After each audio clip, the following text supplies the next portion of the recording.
Bulota from Vytautas Manius University in Kaunas, and also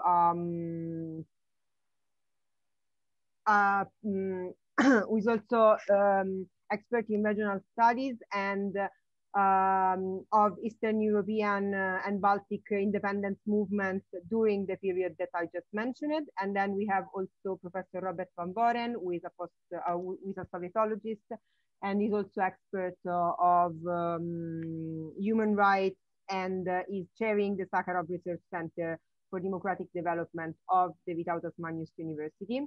We will start with Professor Rytis Bulota, who is going to make an introduction in the historical period, the independence movement which characterized Lithuania in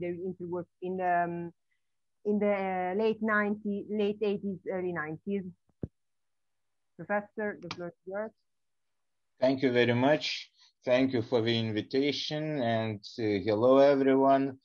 And yes, it's a good week to talk about the reestablishment of Lithuanian independence. So if to call actually my presentation, so the title of it would be Returning to Europe, having in mind your organization and your interests, and also having in mind that process of national revival in Lithuania.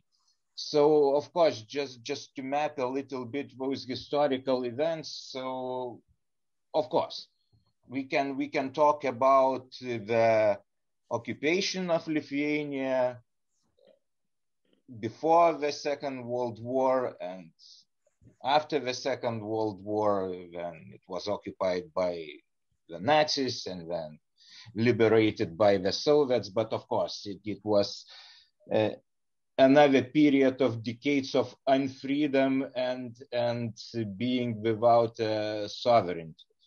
And of course, the guerrilla warfare after the Second World War, and also the dissident movement. So the attitudes which were based on dreams of independence, they were existent during all of the Soviet period. But if we are talking about that revival, so of course, time's too short, so we wouldn't go into the theories of democratization and transition and so on. And but what was typical actually, if in the Soviet satellite countries or Warsaw Treaty countries, the process was called Velvet Revolution, coming, of course, first of all from Czechoslovakia, and in the Baltic states it was called Singing Revolution, meaning that, implying that on one hand revolution because the complete change of the political regime and socio-political system and economical system, but at the same time,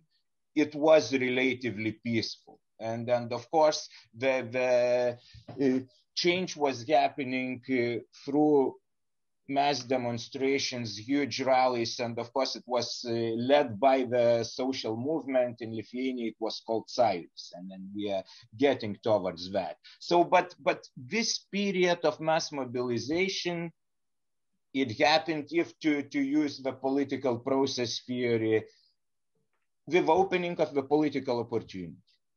And well, I basically made this introduction because I wanted to say those dates. So Mikhail Gorbachev became a general secretary of the Communist Party of the Soviet Union in 1985 on the 11th of March. And Lithuanian independence was restored in 1990 on the 11th of March. So it's sort of that symbolic date in a way. And of course, it was Gorbachev who was the figure which started the reforms in the Soviet Union, lifted the censorship, some initiatives of democratization, liberalization, and so on and so forth. So free speech was coming into perspective. And then freedom to associate. So if before all the organizations were strongly monitored, and no voluntary organizations and collective action was allowed in the Soviet Union. So actually, with perestroika, with reforms of Gorbachev, that opening happened. And so main Lithuanian social movement, which was the leader of the Singing Revolution, Sąjūdis, it was started on June the 3rd in 1988. And so the initial and full name of Sąjūdis was in Lithuanian Lietuvos persitvarkymo Sąjūdis. So the rough translation of that would be Movement for Support of Perestroika. So that means that the leaders of Sąjūdis in the beginning declared that they are supporting the reforms coming from Moscow. But gradually, movement was becoming more and more political and more national. And so when we are, if we want to define Sąjūdis actually as a phenomenon, we can use the term national social movement. And when we are talking about the main push for the change, so we might say that yes, it was nationalism, but in our case, we can talk about this sort of nationalism as our dear colleague, who unfortunately is no longer with us, Leonidas Donskis, when talking about famous Lithuanian dissidents and emigre scholars such as Kavolis and Štromas and Venclova, he would use the term liberal nationalism. So that was the case behind Sąjūdis. So that it was national movement and it was nationalist, but again, we can define nationalism as Ernest Gellner would do that it is movement, or it's primarily a political principle which holds that the political and the national unit should be congruent, or that it is basically based on the right of the nation for self-determination. And so that means that it was combination between liberal part and the national part. So on one hand, it was striving for the sovereign, independent Lithuania, and on the other hand, it was based on the universal values, because big parts of the dissident movements, and of course Robert is much bigger expert in this, but so dissident movement, especially in the Soviet Union, it was rather strongly tied to the human rights and human rights process and Helsinki Act and so on and so forth. So basically here we are talking about movement, and of course, even though it was a national movement, but if you would look at the rhetorics of Sąjūdis, so you would see that in each sentence mentioning Lithuanian independence, it would go like independent democratic Lithuania. So that means that the vision of the movement and of the leaders of that opposition or independence movement, so the orientation was towards democracy, and the orientation was towards restoring the human rights in the Soviet Union. So basically, in some instances, movement was lucky because its goals, they matched the goals of Gorbachev, for example, because Gorbachev was trying to use Russian expression, or to quote Gorbachev, to make правовое государство. That means the state ruled by law, or the principle of the supremacy of the law, and it was also started being connected with the human rights. So similar was with Lithuania. And so basically when we are talking about the liberal democracy, so of course, and when we are talking about liberal nationalism, so as we know, historically, nationalism is rather strongly connected with democracy. And of course, it is strongly connected with the rule of the majority. But at the same time, when we are talking about the liberal democracy, so it is strongly connected with the individual values. And of course, we can go to John Rawls and his principles of justice and so on and so forth. But basically, in the liberal democracy, the individual rights and freedoms are supreme. So that means that in order to achieve the collective goals, you cannot touch the human rights, or you cannot touch the individual freedoms. That means that even if the collective would benefit out of, for example, arbitrarily limiting some individual's freedom, you cannot do that. Because in liberal democracy, you cannot violate the individual rights and freedoms. So that's the difference between the liberal democracy and democracy as a simple rule of the majority of the citizens. So that's why Orban would be talking about illiberal democracy. So that means that, okay, the majority is more important than the individual. So when we are talking about the liberal democracy, so the individual's rights and freedoms are more important. So and so on this side, this was based because it was tightly connected with the human rights in general. And now, why returning to Europe? Well, it's again, if you would be looking at the rhetorics of Sąjūdis, it was based on the notion that, okay, Estonians, Latvians, and we Lithuanians, we don't belong rightfully to the Soviet Union, and of course the Molotov-Ribbentrop Pact and so on and so forth, but also culturally and mentally, so that we are the part of Europe. And we want to return to Europe. So that's why, for example, and this sort of mentality, and of course, it was huge response coming from the society. That's why Sąjūdis was so successful in mobilizing population, and it was successful with reestablishing Lithuanian independence. Of course, everything is much more complicated, and then we have to talk about the international relations, and we would have to talk about what was happening in Moscow and so on and so forth. But if we are just looking at Lithuania, so it was basically Sąjūdis being successful in mobilizing the population so that people in huge numbers, they would come to the rallies and we would just express the support for the okay, I will come back to this question. It's a good question, actually. So this mobilization was successful based on that narrative of going back to Europe.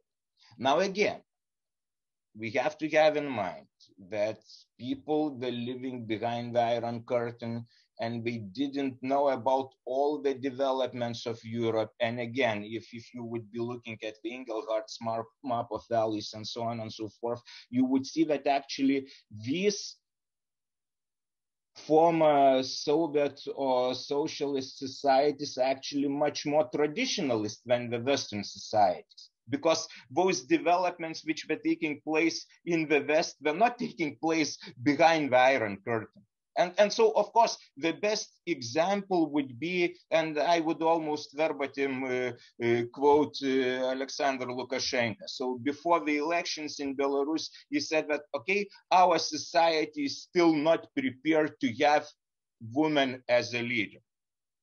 And in Lithuania, right now, we are having prime minister who is woman, and we had a president and so on and so forth. So here exactly you can see these differences, and what the aspiration of going back to Europe gave Lithuania and Sąjūdis. So basically, these are my major insights. So when we are talking about Lithuania regaining its independence, so the orientation was very, very clear right from the beginning. Coming back to Europe and taking European values. And so, of course, that greatly contributed for the situation that actually in the Baltic states, the situation of human rights, of treatment of minorities, and so on and so forth, it's much better than in the rest of at least post-Soviet states. I'm not talking about the post-communist states, but let's just limit ourselves to post-Soviet states. So it's exactly this orientation towards Europe. So thank you for your attention. Thank you, Professor. And now, Professor Marmaren, the floor is yours. Thank you very much. What I would like to do is give you some personal recollections on the Lithuanian road to independence.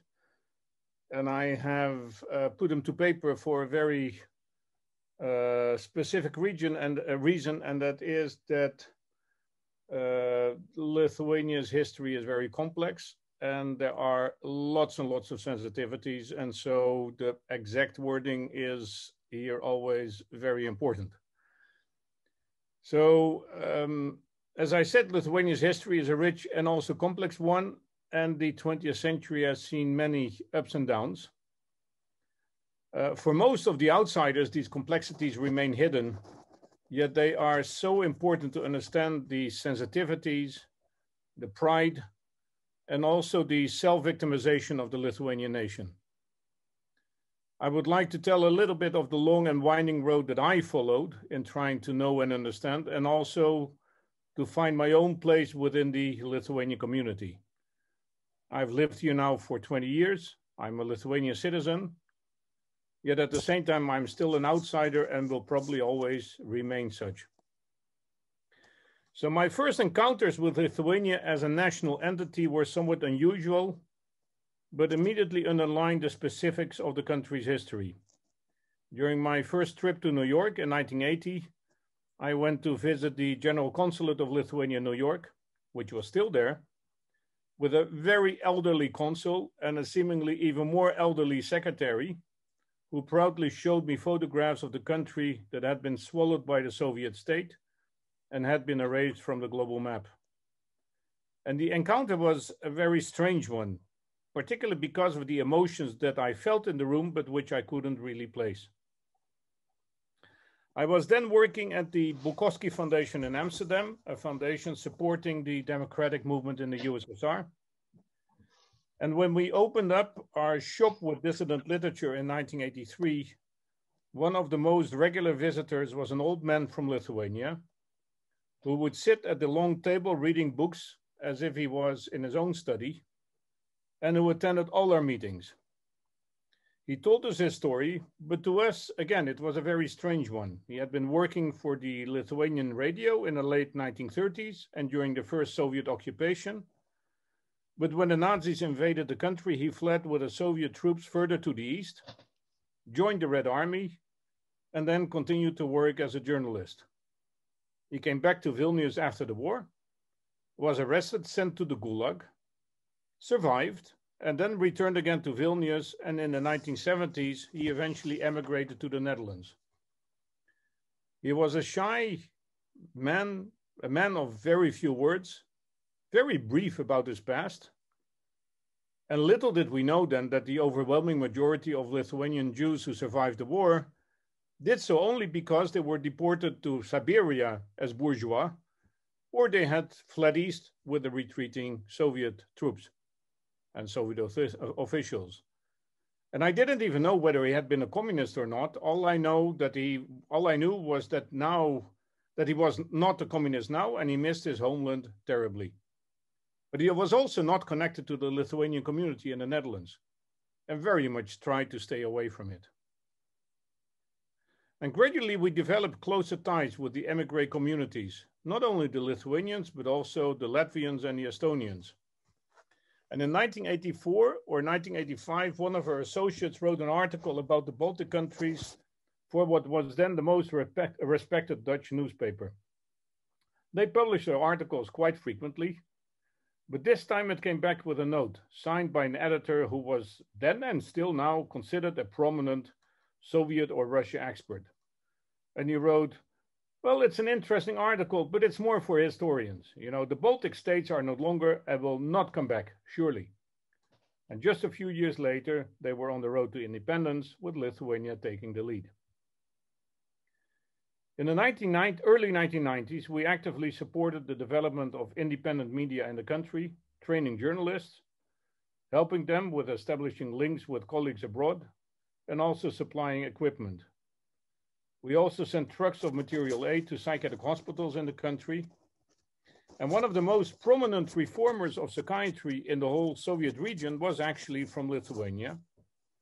And so in 1993, he was one of the persons we invited to a first meeting of mental health reformers from the former Soviet republics that we organized in the Slovak capital of Bratislava.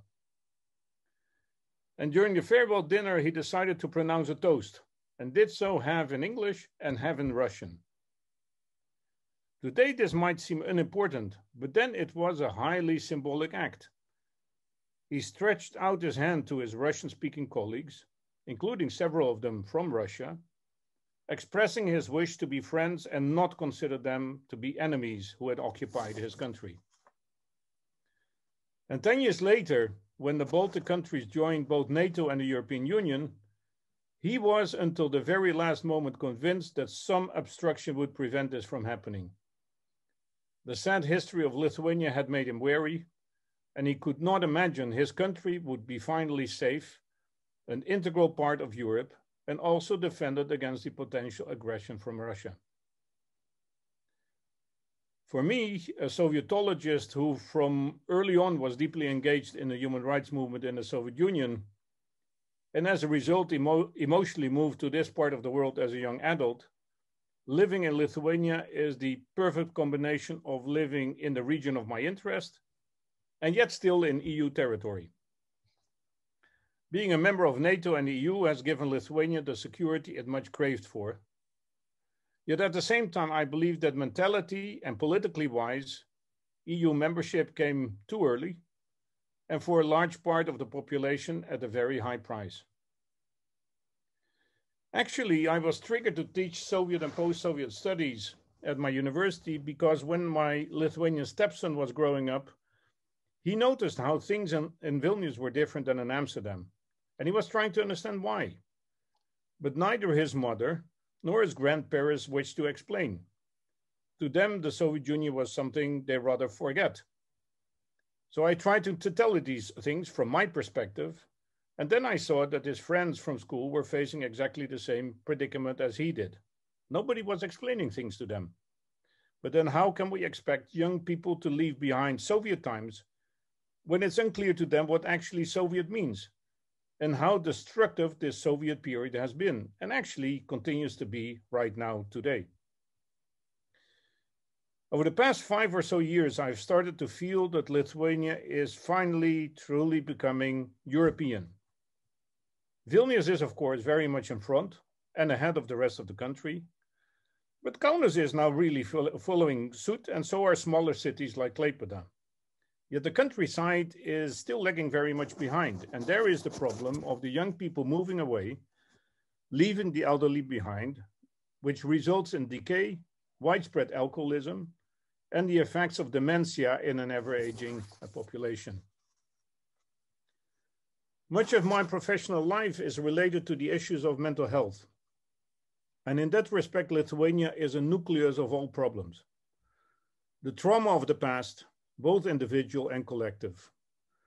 The remnants of an outdated Soviet healthcare system, which is still there 30 years after independence. The inability to speak openly about Soviet political abuse of psychiatry because the community of psychiatrists is so small that nobody wants to incriminate anybody, even if it concerns the previous generations. The collective self-victimization of society, feeling that history has been unfair to the nation, but using that also as an argument, even when it's out of place. The impossibility of truly coming to terms with the past, leading to unpleasant confrontations, for instance, with regards to Noreika, a partisan hero who was also involved in the Holocaust. And then the eternal question, why suicide rates in Lithuania are so high. And then I think an important issue for the country as a whole is that many young people who should or could have made this country a modern and free European state have left the country. Many of them for good, and many of them during the economic crisis of 2009. By now, a quarter of the population is living outside, mainly in Western Europe and Scandinavia. Equally important is the fact that a lot of the country's wealth and assets somehow wound up in the hands of former Soviet bureaucrats who changed their codes overnight and became virulent capitalists. And then also the fact that a lot of bureaucrats and officials who are still in leadership positions were Soviet educated or Soviet indoctrinated and continue to influence younger generations of officials who do not get a chance to follow their own concepts, views, and conscience, and at some stage either adjust themselves or leave their position and possibly the country. The brain drain maybe has slowed down, and if I am correct, last year was the first year that we had a positive number of 400 people entering the country instead of 1,000 leaving. But the brain drain is still there. And for a small nation like Lithuania, this is really devastating. Yet there is also a positive note. Lithuania is Europe, for sure, and it is changing for the better. 10 years ago, a Baltic Pride March was organized in Vilnius, and I still remember the sight. A strip of several hundred meters on the riverbank was sealed up with fences, and the demonstrators, including the Dutch ambassador, were allowed to walk up and down on the riverbank. Around them was a large group of Lithuanians, including neo-Nazis, who were throwing bottles and stones, and plenty of others standing there and just watching the shameful scene. And that, I am sure, is not going to happen again. This is not what would happen now in Lithuania. The country has really changed. Thank you. Thank you, Professor Barbaran. Thank you to all of you. Then before starting taking questions, I would like to remind you two things. The first one is that we are sending out a feedback form. It's both to improve our events, but mainly to, this is a EU Commission, this is a project funded by the EU Commission, and we need to, given that we are in pandemic times and everything is Zoomed, let's say, we need to prove them that the event took place and that we get a certain number of participants. That's why we ask you to fill it out and to send it back to us. And then I also wanted to remind to the students who are attending the events that we launched a call for essays, an essay contest. It's basically, it's to write short essay in which is on, I mean, you can find it on our website, and the award is gonna be 250 euro prize and voucher to be spent in cultural, let's say, material, which can be books, online courses, or whatever you feel it's related to art and culture. It's gonna be fine for us. Then I have two questions. The first one is that I would ask you if you can like retrace some common traits within the independence of the different Baltic states, since we have another, like in the future events, we will speak about Estonia. Then I would like to know whether you can recall something similar happening like in the Baltic states, if there are common traits. I mean, which are different from the background they were all coming from, but like in the outcomes and also in the developments on how they became independent. This is the first question. And then, okay, but then you answer to the first one and then we will see with the second one. If I may. So you could say that we were very similar, because the circumstances were very similar. When we are talking about cases, Estonia, Latvia, and Lithuania, Of course, some major differences are present. Lithuania being Catholic country, the other two not. So that's already one big difference. Like, for example, the Catholic underground, the Chronicle of the Catholic Church of Lithuania, and so on and so forth. But on the other hand, three of those countries, independent countries during the interwar period, becoming parts of the Soviet Union because of the Molotov-Ribbentrop Pact, and then all the societies perceiving themselves as being part of the Europe and perceived being a Europe by the rest of the Soviet Union. So that also what provided for this sort of what was called in Russian Pribaltica, meaning those Baltic republics, in one word.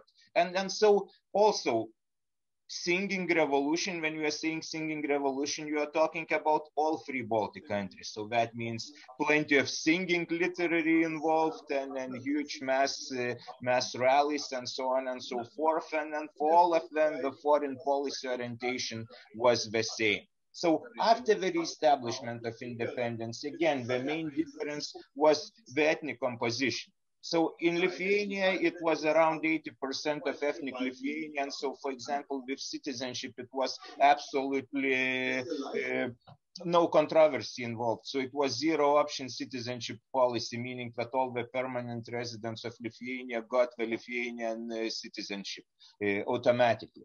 In Estonia and Latvia, situation was different. So that huge percentage of Russian-speaking population, which was not exactly loyal to those new democracies, and so that's why, again, it's this question.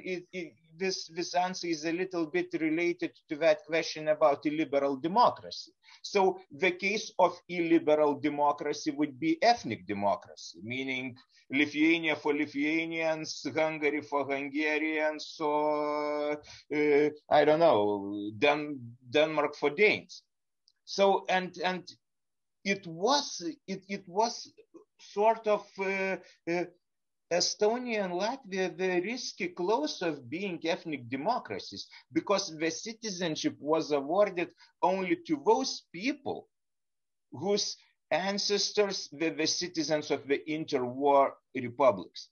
The rest of the people were treated as being occupiers and colonizers. So they didn't automatically receive the citizenship. So that's why you still have quite big numbers of non-citizens in Estonia and Latvia.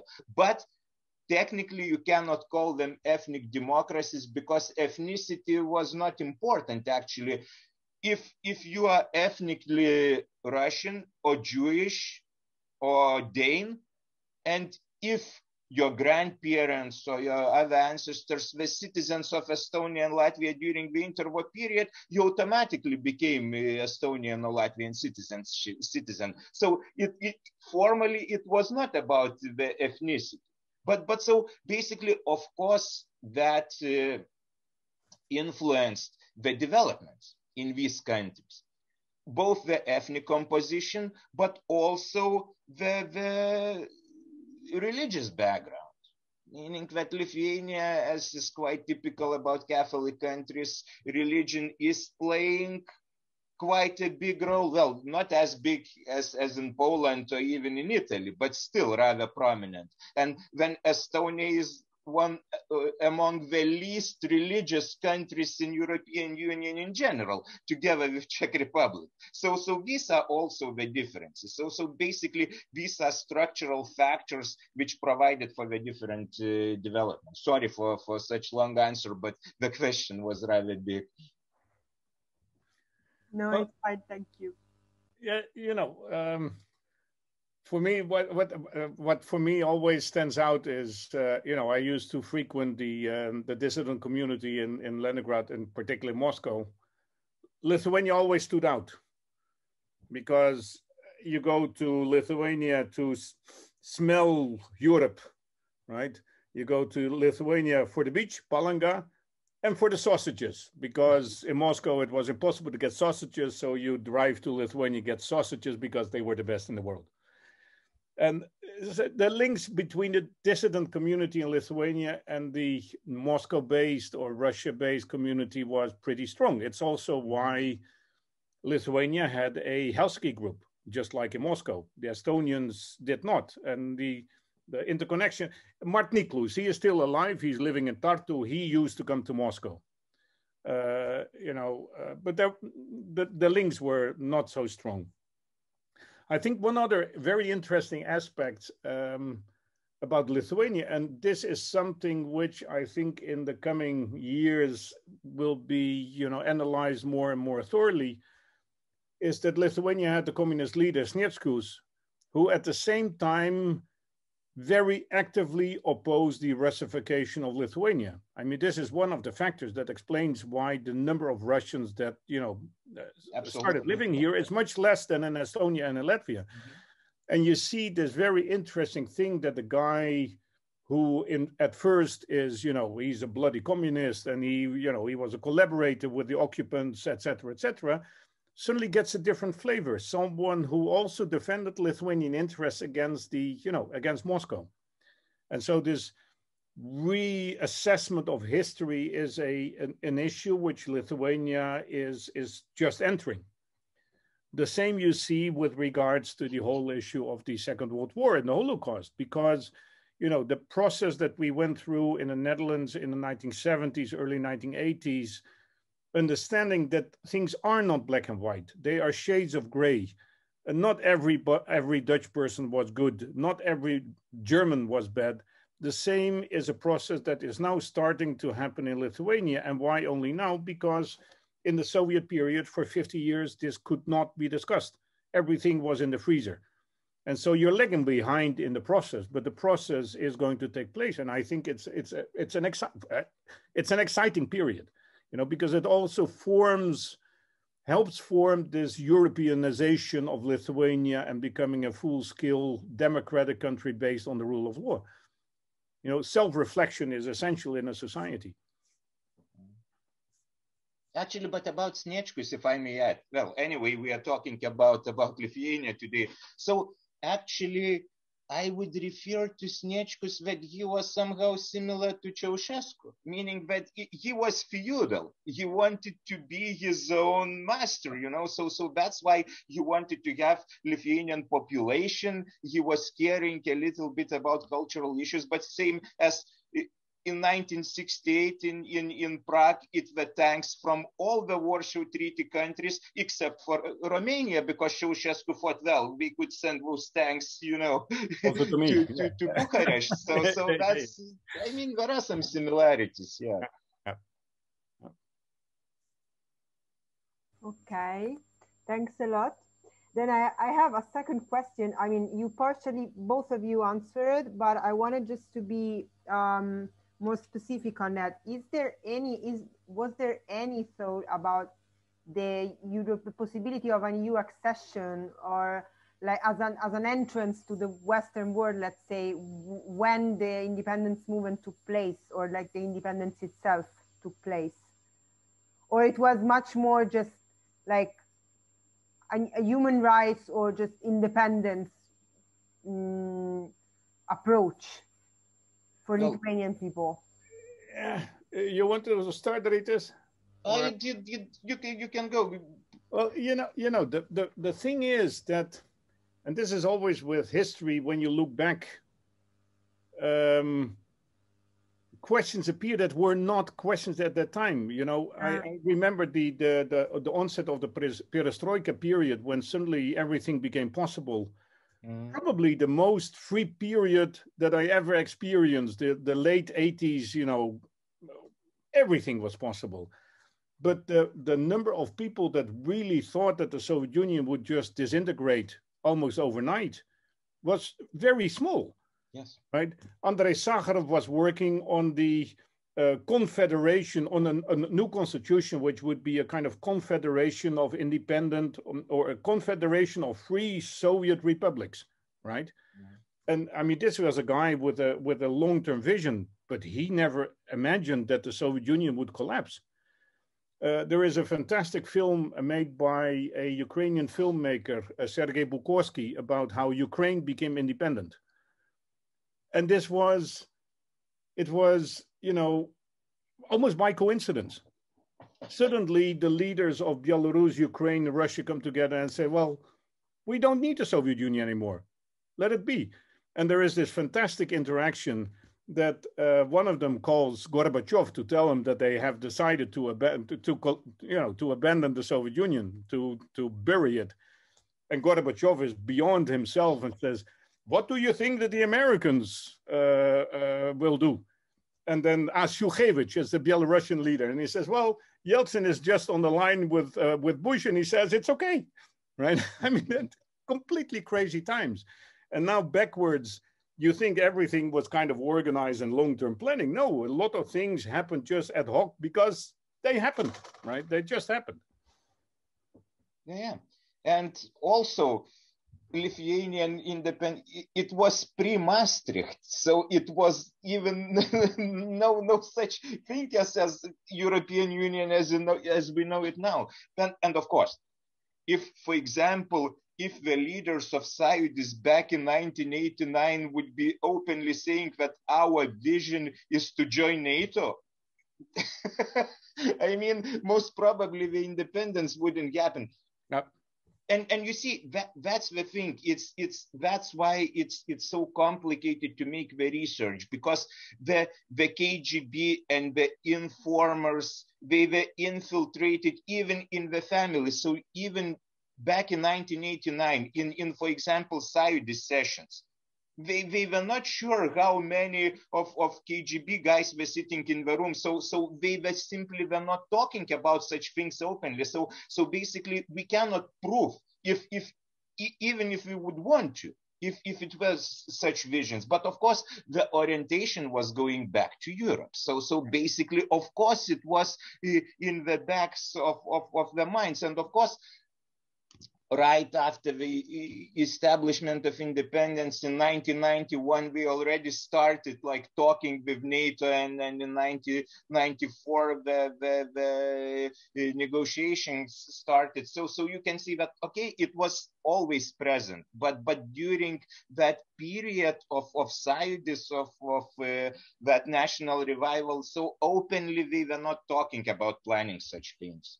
You know, the funny thing is, you know, if you look at the last years of the Russian Empire, the Okhrana, the Russian secret police, had this mechanism of police socialism, right? So they would set up socialist groups in order to be in charge and thinking they could, you know, control the situation, which of course was not the case. But the same happened also in this, you know, the last years of the Soviet state. Of course, the KGB was everywhere and was involved in everything, but that doesn't mean that they were actually steering things in the direction that they wanted. Yeah. Okay, thank you. Then I see that Esther, who is our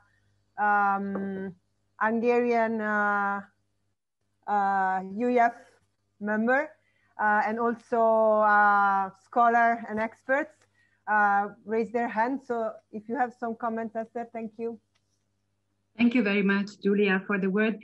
I just want to connect our events to your events, because this is really stuck my ear that I think, Robert, you said that we had the feeling that anything was possible. And at our first meeting, at our first video conference, we had the same conclusion with our panelists, that in Hungary we had the same feeling that anything was possible at the end of the 80s. And of course, we had no idea what would be coming, but that was, I think, a common feeling all over the place in our countries. And just one little remark for this liberal democracy. This is something that that I think in academics we don't even use anymore, because we consider the Orban regime not a democracy, and we call it like illiberal regime or illiberal system, but it's actually Orban's wording to call it a democracy, because and this I just wanted, because I have a sensitivity for this, because I live in this country and I know how bad it is for us, the situation. So I just wanted to have this remark, but thank you for your insight, and it was my pleasure to listen to you. Thank you.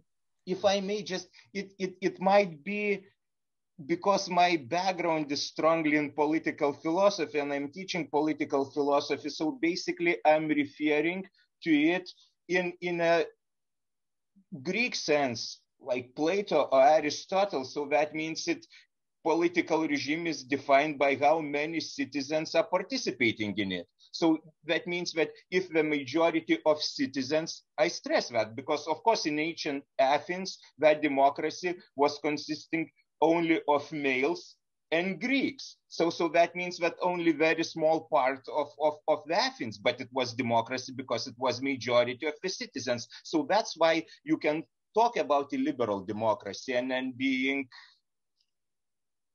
Yeah, I agree. Your point, if you compare it to Greek democracy, because even in Greek, there was no universal voting right for everybody. So, I mean, that was, of course, a kind of a strange democracy. But just last year, the Freedom House report declared that Hungary is a hybrid regime. And it's we know that elections are not considered fair elections anymore since the past 10 years. So for the past 10 years. Mm-hmm. So we have a sensibility for this term. And because it was Orban who introduced this term in today's politology, or how to put it. So that's why I just wanted to give this feedback. Actually, it was not Orban. I mean, you can read John Rawls and so on and so forth. We might say that the democracy as we understand it, like with the respect for universal human rights and so on and so forth, it's rather recent phenomenon. Because we can talk about ethnic democracies, which would be based on equality of all citizens, but we would have nothing to do with liberal democracy. So in this sense, I mean, with all my dislike towards Orban, this term is actually makes sense. It doesn't justify what he is doing. But it's precisely what he says. It's illiberal democracy, you know, and without liberalism, democracy can be quite, well, unsympathetic, to put it mildly. So yes, but of course, it's sort of bigger discussion. But very good question, actually, and insight. Okay, thank you. Thank you for the exchange. Do we have anybody else who wants to share his comments or raise some questions? If yes, please raise your hands.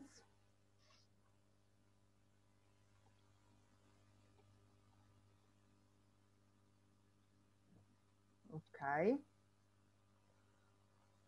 No one. Ah, no. We have Alan Kalm. Hello. Hello. No. I'm sorry. There is an overlap. So Alan Kalm raised his hand, and he has the word now. He has the floor now. Okay. I'm listening to you, and I'm coming from Luxembourg. And my question is, what do you think about the general public opinions in Europe? What I mean is, do you feel there is a connection about liberty and rights and human rights with all the public opinions in Europe and also from west part of Europe? How do you feel that? You explain your story, but do you feel some solidarity coming from our countries? That means, for example, mine or other one in west of Europe. Ritas, you want? I can say something. Yeah, you can.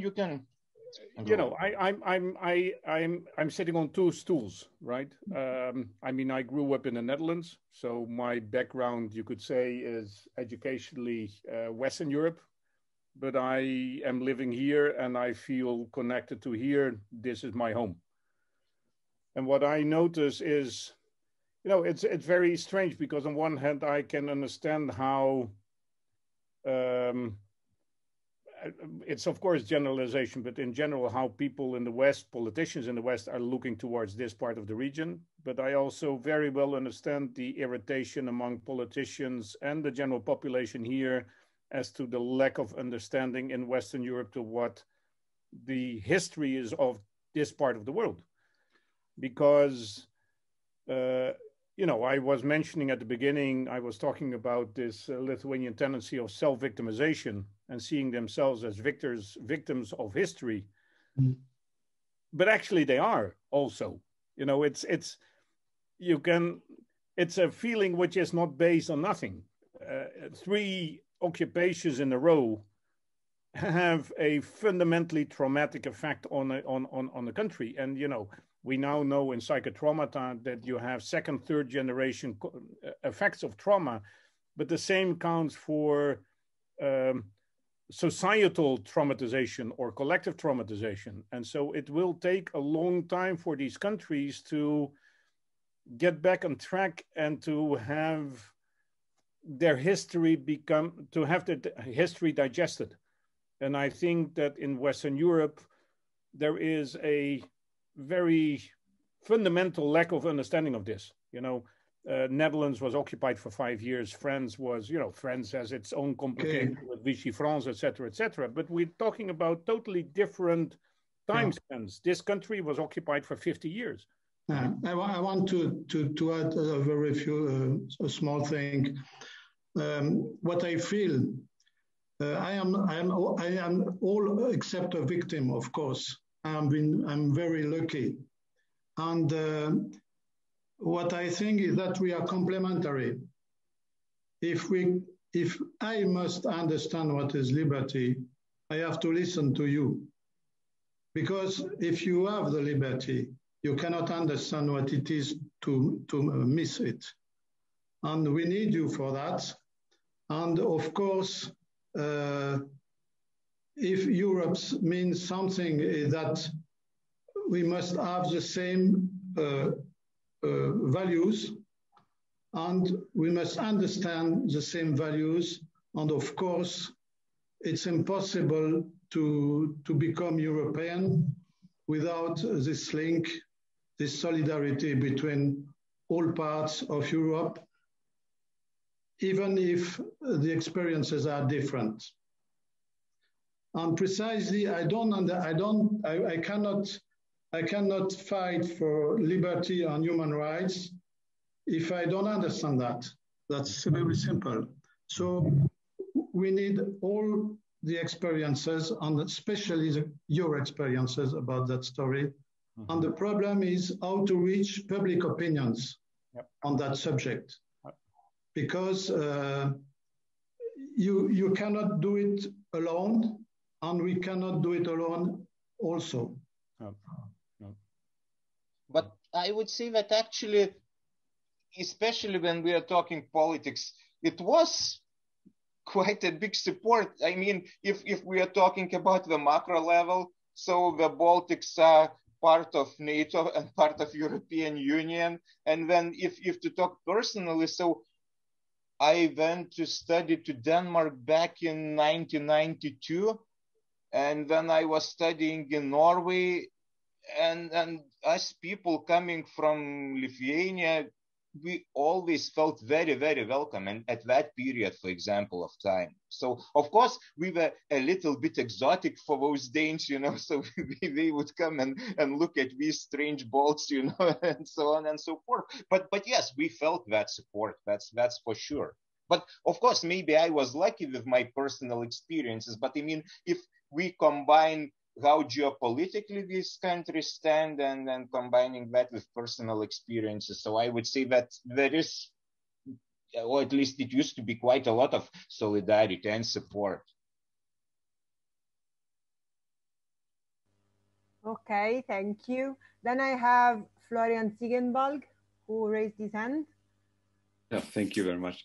I have a question to Belarus, because it's a neighboring country, and I think, or I know that there are a lot of historical ties between Lithuania and Belarus. And And even now, if you see the flags on the streets, I think they resemble a little bit on this old Lithuanian Union of this big Grand Duchy.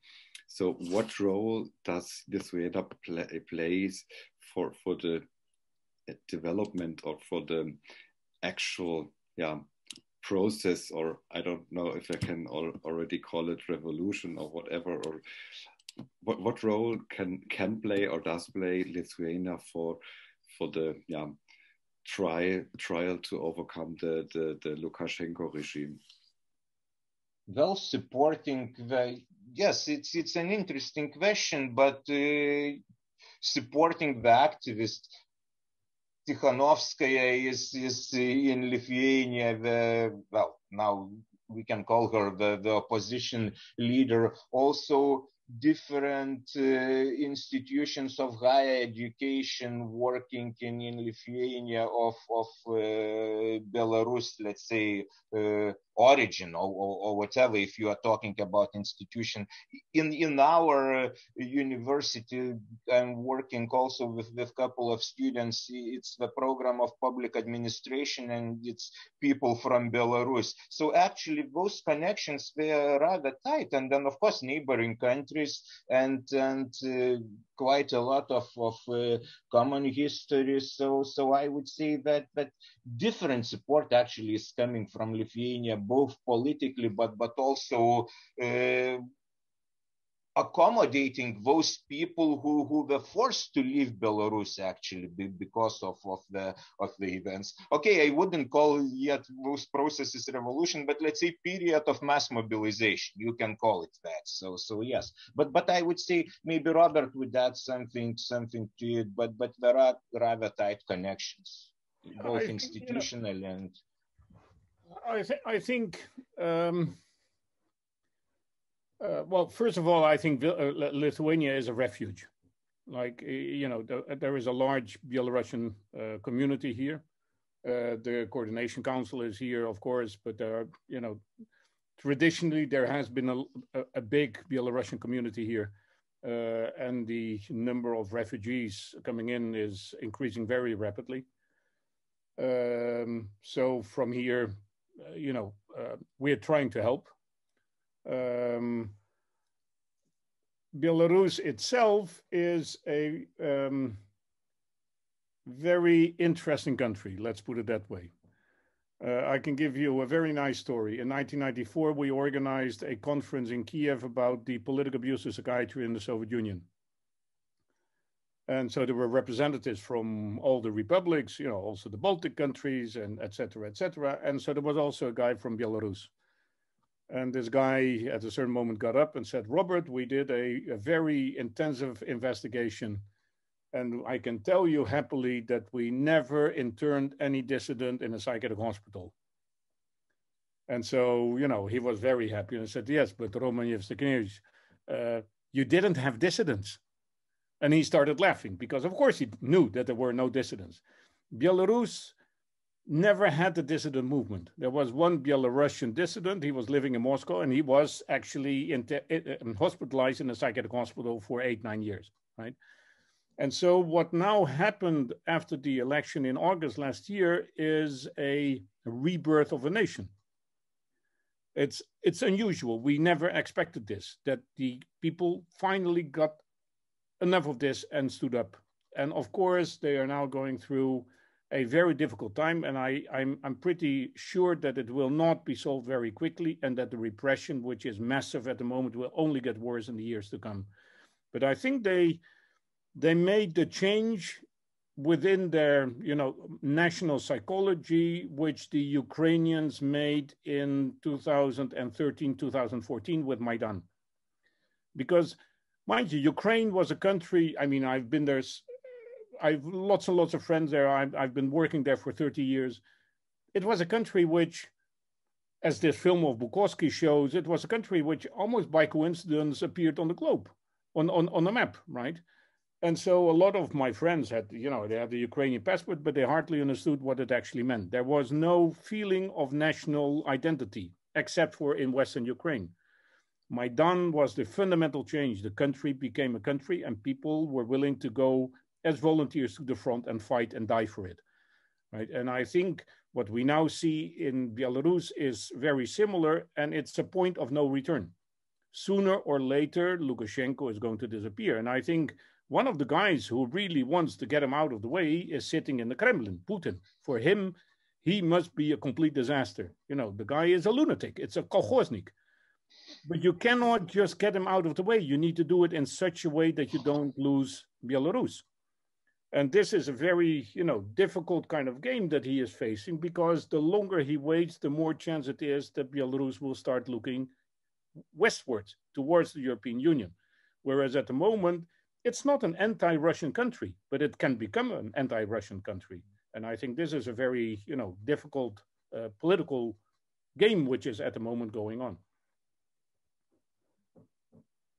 Okay, thank you. Then I have someone asked if you can repeat the name of the Lithuanian leader who opposed the Russification of the country. Or okay, can you please? I mean, okay, yeah, that's the one they were referring to. And then I have someone who raised his hand. Salem, do you have? I mean, yeah. First of all, thank you so much. I'm Muhammad Salim from Pakistan, but currently I'm studying at Mikhail Roman University student.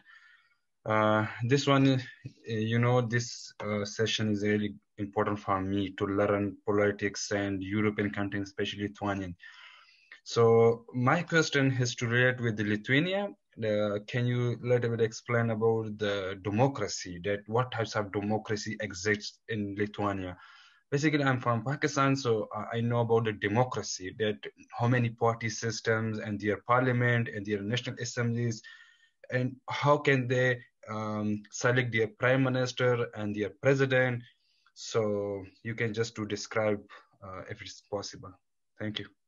Well, I guess it's a little bit question. It's of course too long, and I think tomorrow the session will be more about about the current. Well, it's liberal democracy, and it's semi-presidential. so just to put it, I mean, we have plenty of parties because it's partly proportional election system, so that's why we have quite a lot of parties. But as I said, it's not possible to understand to answer this question shortly. So I would suggest that basically start with the official websites of Lithuania. So all the information would be in there, like for this sort of answer. That would be my suggestion, actually. Okay. Thank you. I mean, that question about Sniečkus is actually, I would want to say a couple of words about that still. So it's basically, you might say that, okay, how Sniečkus was able to keep that sort of interest towards, let's say, Lithuanian issues. So that difference between Sniečkus and Estonia and Latvia was that Estonian and Latvian leaders, after the death of Stalin, they became sort of a little bit brave, and they started pushing towards more self-rule and more, let's say, national communism, meaning that they didn't want to get outside Soviet Union, far from that, but we wanted more power, let's say, to the republics. And of course we were purged. And so what the party leadership became in Estonia and Latvia, well, some of them had Estonian or Latvian surnames, but we would be growing up back in Russia and we didn't have no attachment at all to Estonia and Latvia. And Sniečkus, he was very cautious. He was never saying things which could aggravate the center. And basically, he was not saying that, okay, we don't want those people from outside Soviet Union coming to Lithuania. No, but you have to have in mind, the guerrilla warfare is taking place. The peasants are helping the freedom fighters. Lithuania, the least industrialized out of all three Baltic republics, meaning that Lithuania on the level of industrialization, it was lagging behind Estonia and Latvia. And so the logic of Sniečkus was, look, we don't need people coming from outside. We need to take peasants out of the villages into the cities. And so that's our workforce, and we need to industrialize, but we have to shoot at two rabbits with one bullet, so that we would fight the guerrilla resistance, and then we would also industrialize the country. So that was basically the logic, and how Sniečkus was successful, that he was not ousted out of that post, but he was like, his level of self-preservation was very high, and then he was a very cautious guy, and then he knew how to approach the situation. So just that was, yeah, sort of interesting question again. Yes. Well, you know, it shows that what very often you get this kind of monolith view of history, that they were all, you know, the same, and it was all, you know, kind of clones of one and the same type of communist leader, and it's not. It's much more complicated and sophisticated than we thought, and than we now think, probably also. Yes. Okay, then thank you. It was super interesting. Both the interventions and also the exchange of ideas and the questions. Now, if there are no any more intervention, I would leave the floor to Alejandra Almarcha, who is UEF director, for final remarks. Yes. Hi, Julia. Hi, everyone. Thank you very much for this interesting session. I would like to thank you on behalf of the Secretary General, Anna Eysterhoff, and the whole Executive Board of the Union of European Federalists. This is really interesting, in my opinion, because today I feel a bit more Lithuanian and a lot more European. And I think these sessions are meant for this, in the sense that we are all European, but sometimes we don't have the access, you know, to know the reality of the country or the past of the country. And this is a way to, you know, to make us more European. So thank you for that, and for making possible to become more European citizens. And yes, thank you to the participants for being here for almost more than an hour. So thank you very much. It's Monday. I would like to thank you, Julia, for your moderation, and also my team, Mariona and Cecilia, who are here and will be tweeting the session on Twitter. And it's Women's Day, so thank you for being working today. We are a female team in the Secretariat, and thank you everyone for being here. Thank you. Before saying hi to everyone, I would like to remind you, if you could please fill the feedback form. And then I have someone who raised the hand, who is Mikita Diviviev. And then just one last note, yeah. Hello, everyone. Hello, dear speakers. And I want to ask a quick question about the process which we talk about in Belarus. Don't you think that in comparison in Ukraine, there were more radical changes during the revolution than in Belarus now? Yes, of course. And when you are talking about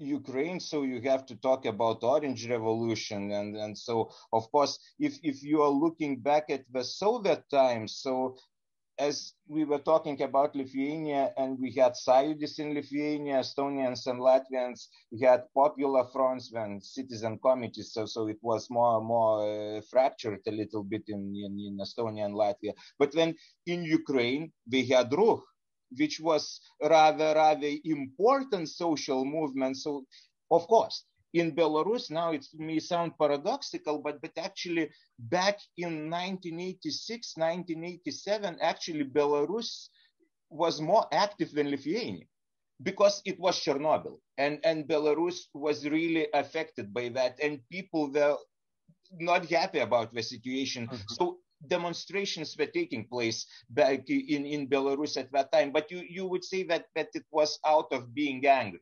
not out of having a national identity. And of course, that's a rather big difference. So, but I would say that, and of course, when you are talking about Ukraine, you still have Western Ukraine. You don't have Western Belarus, you know, and then so if you have part of the country which is leading towards certain direction, so that's a big bonus.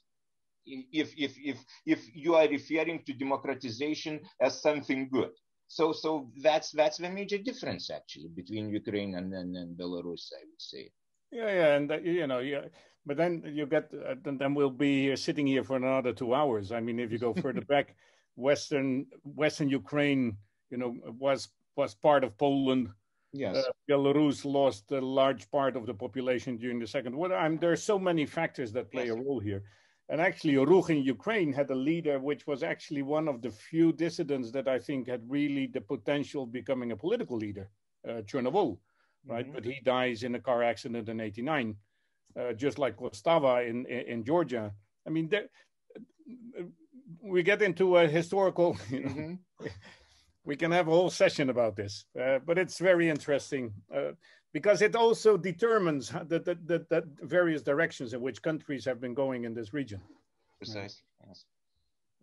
Okay, before leaving, I have one last favor to ask all of you, if we can take a group picture. So if some of you is willing to turn on his camera, we can take a group picture so we have it and we can use it. Yes, that would be super great. And instead of saying perhaps tears, you can say democracy is Europe or something like that. It's okay. I will take the picture. I see that I still are some people that haven't turned on their cameras. So I'll wait a few minutes. And yeah, okay, I'm taking the picture now. So smile, everyone. Okay, done. Thank you very much.